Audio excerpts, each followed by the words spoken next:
In this video, I will be explaining what is a type 2 error and what is the power of a test. When we are making a hypothesis test, we have defined a region that we call it usually alpha, and it's the area of rejection. And we define this area of rejection taking into account that the value of the parameter that we have in the null hypothesis is true.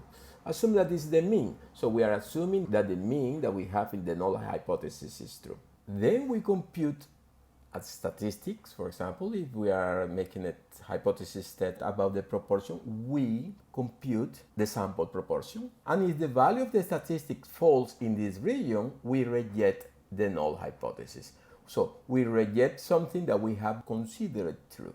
So actually, this area that we define as alpha, this rejection area, is the probability that the value of the statistics fall in this region, given that this value of the parameter is true. So actually, it's the probability of making an error. Alpha is the probability of rejecting the null hypothesis, given that it's true. And rejecting something that is true is, of course, making an error. This is what we call type 1 error. So in a real situation, we have that the null hypothesis could be true or could be false. And we can make two different decisions. So the statistical decision could be do not reject the null hypothesis or rejecting the null hypothesis. If the null hypothesis is true and we do not reject this null hypothesis, so we are making something good. So this is something that is a right decision. But if the null hypothesis is true and we reject it, then we are making an error. And this is what we call a type 1 error. This is the alpha that we use when we are making a hypothesis testing. So alpha is the probability of making a type 1 error. Looking at the other part of this square, in the second column, we have the possibility that the null hypothesis is false. And if the null hypothesis is false, and we reject the null hypothesis, again we are making a right decision. So this will be a right decision. Then another possibility of error will be do not reject the null hypothesis given that this null hypothesis is false. So here we have another possibility of making an error. And this is what we call a type 2 error. So a type 2 error will be making this type of wrong decision. Do not reject the null hypothesis given that it's false. Let's type it here. So beta will be the probability of fail to reject the null hypothesis given that this null hypothesis is false. So beta is the probability of making a type 2 error. And the power of a test will be the opposite of this. It will be the probability of rejecting A0 given that it's false. So it will be the probability of making a right decision.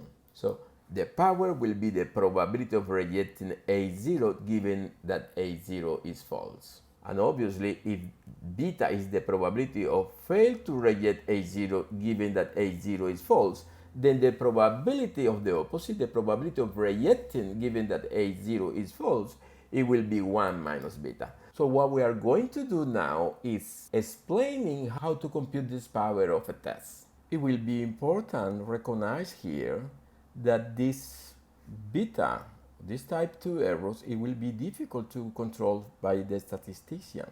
If the A0 is false, we don't know which value of the parameter to use. For that reason, usually it will be important to have, instead of just a power, a function of the power respect to the values of the parameters. This is what we call a power curve.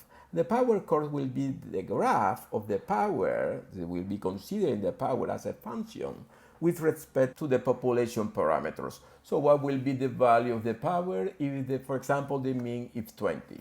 What will be the value of the power if the mean is 21? What will be the value of the power if the mean is 22, etc. To know the power curve will be to know the value of the power for each value of the parameters. It will be a mathematics function. What we are going to do in the rest of the video is explain how to compute the power if we assume through a value of the parameters. So let's explain this with an example. A bank gives its customer a commission if they refer new people to open bank accounts. As a result, 23% of new customers at the bank came from referral last year. This year, the bank has increased the commission. It expects to achieve 30% referrals this year and pick a random selection of 400 new customers and finds that 27% of them came from referrals. So I'm going to explain two questions. The first is, can we claim that the proportion of referrals has increased from last year's at the 1% level of significance? So we are going to make a hypothesis testing with a 1% significance level. And the hypothesis test, it will be one that check if the proportion of the referral has increased. The previous year was 23%. And we are going to see if this sample of 400 give me enough evidence to affirm that the proportion has increased. So let's make first this hypothesis testing. And then as question B, we are going to calculate the power of the test. So that will be the explanation of find the power of the test based on the expected increase. Because we have here that we were expecting a 30%.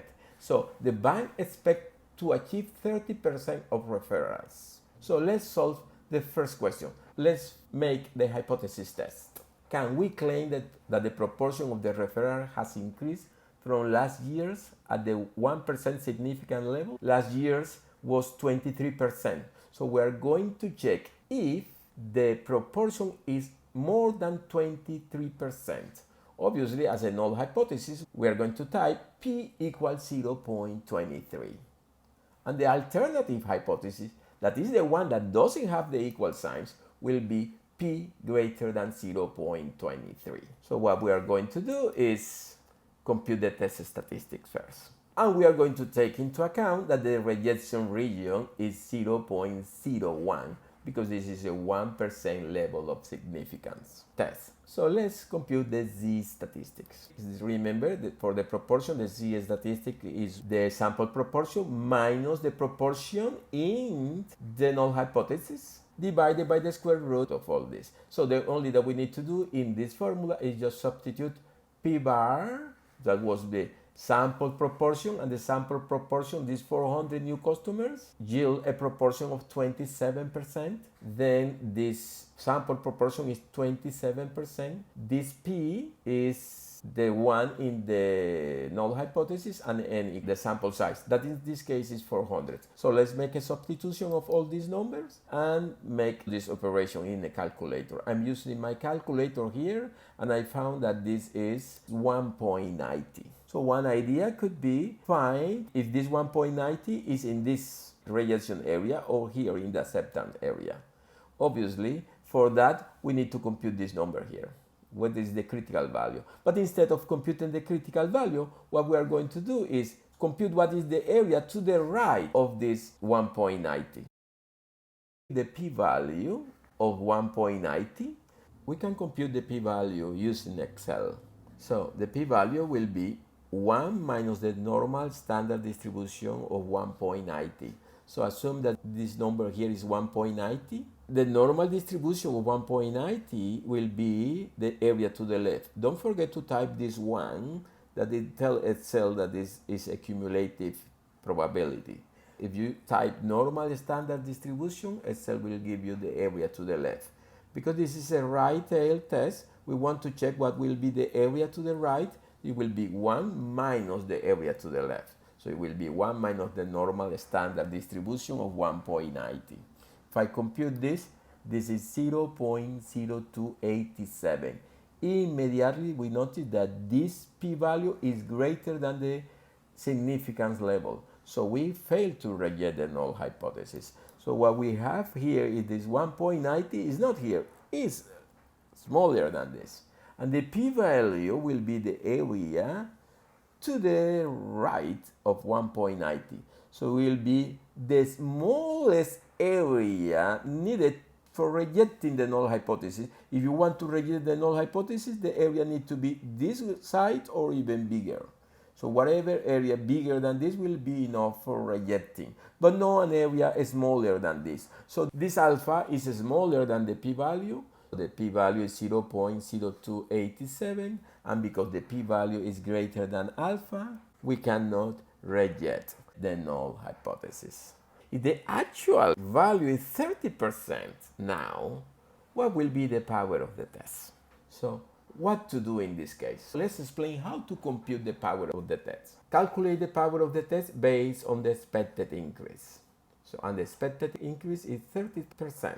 We have the null and alternative hypothesis, and what I'm going to do is explain the steps that you need to follow for computing this power of the test. The first things to do, because we have a rejection region alpha equals 0.01 that is to the right, so it will be a good idea to know what number separate the rejection region from the acceptance region. So that will be the first step to find the power.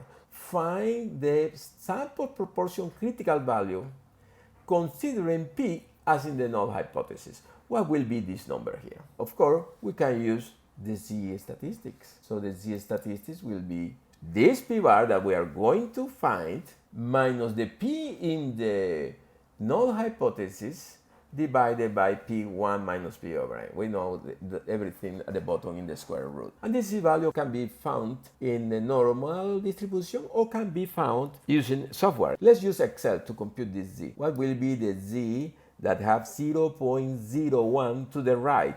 Actually, have 0.01 to the right, have 0.99 to the left. Type norm equal norm standard inverse of 0.99. Press enter and the cell gives you the number 2.326. If you're using a table, maybe you don't find it with so much precision. So let's put here this value of 2.326 for the Z 0.01. And the value of P is the one in the null hypothesis, N is 400, so make a substitution. And then solve this equation for P bar. So P bar will be just cross multiply and this 0.23 go adding at the other side. And I get that this is, in my calculator, 0.2789. This 0.2789 will be the value that separates the rejection region from the acceptance region. So this value will be 0.2789.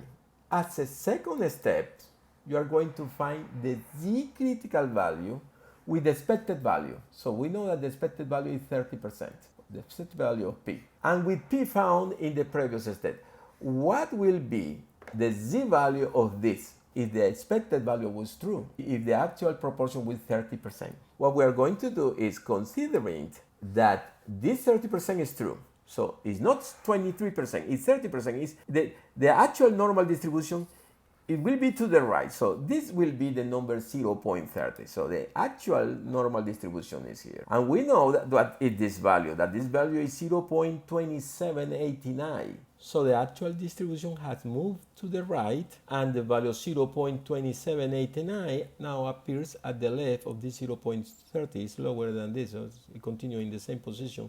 0.2789 is this number. Obviously, the acceptance region is to the left of the number, so this will be the acceptance regions, assuming that P equals 0.23. And we are assuming that the actual value is 0.30.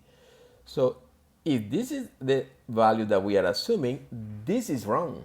So this will be the probability of accepting something that is wrong, that H equal P 0.23. So this is beta, this value here. And the other will be 1 minus beta. So the rejection area, this one, will be the power of the test. So what we need to do is just compute beta, and after that 1 minus beta will give you the rejection area, will give you the power.